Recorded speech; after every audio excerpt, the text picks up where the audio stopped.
পৃথিবীর অন্যতম শুষ্ক ও শীতল মরুভূমির দেশ সৌদি আরব। চারিদিকে বালুর পাহাড়, গরম বাতাস আর পানির জন্য এক ধরনের চিরন্তন তৃষ্ণা।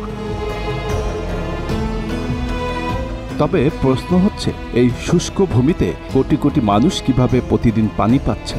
কোথা থেকে আসে তাদের পানীয় ও কৃষিকাজে ব্যবহৃত পানি? সৌদি আরবের পানির অন্যতম প্রাচীন উৎস হল এর ভূগর্ভস্থ প্রাকৃতিক জলাধার। এই পানিগুলো হাজার হাজার বছর আগে জমা হয়েছিল, যখন আজকের মরুভূমিগুলো ছিল সবুজ ও আর্দ্র।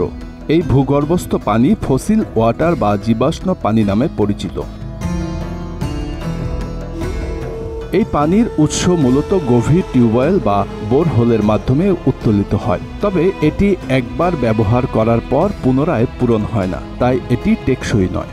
1970 ও 80-র দশকে সৌদি সরকার এই পানি ব্যবহার করে কৃষিখাতে বিপ্লব ঘটায়, কিন্তু এতে ভূগর্ভস্থ পানির মজুদ ব্যাপকভাবে হ্রাস পায়। সৌদি আরব এখন যে পদ্ধতিতে সবচেয়ে বেশি পানি উৎপাদন করে তা হল নোনা জল নিষ্কাশন, অর্থাৎ সমুদ্রের লবণাক্ত পানি থেকে মিঠা পানি উৎপাদন। এই প্রযুক্তিকে বলা হয় ডেসালিনেশন। বিশ্বের সর্ববৃহৎ ডেসালিনেশন প্লান্টগুলোর বেশিরভাগই সৌদি আরবে অবস্থিত।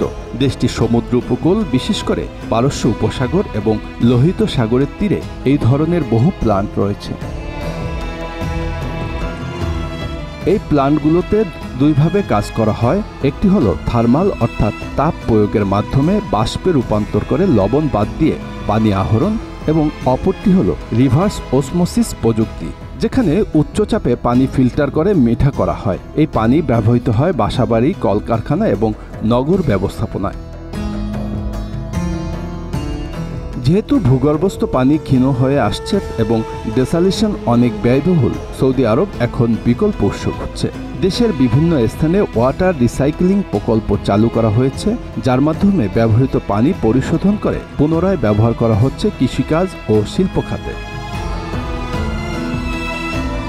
এছাড়াও সৌদি সরকার তাদের ভবিষ্যৎ শহর নিয়ম এ পানি ব্যবস্থাপনায় সর্বাধুনিক প্রযুক্তি ব্যবহার করেছে। সৌরশক্তি চালিত ডেসালিনেশন, বৃষ্টির পানি সংগ্রহ ও ডিজিটাল পানি ব্যবস্থা হচ্ছে এসব প্রকল্পের অংশ।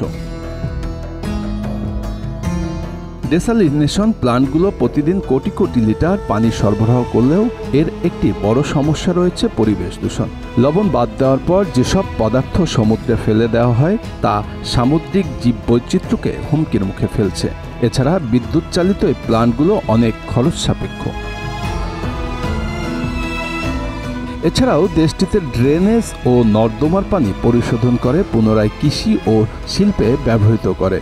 রিয়াদ ও জেদ্দা শহরে এই ব্যবস্থা সবচেয়ে উন্নত। সৌদিতে বৃষ্টি খুবই অল্প হয়, তবুও শহরাঞ্চলে এখন বৃষ্টির পানি ধরে রাখার প্রযুক্তি ব্যবহৃত হচ্ছে। নতুন নির্মাণ প্রকল্পে রেইন ওয়াটার হারভেস্টিং বাধ্যতামূলক করার পরিকল্পনা চলছে। যদিও এই দেশ প্রাকৃতিকভাবে খুবই কম পানি পায়, তবুও প্রযুক্তির সহায়তায় তারা মরুর বুকে জীবন ধরে রেখেছে। Bangla affairs news desk.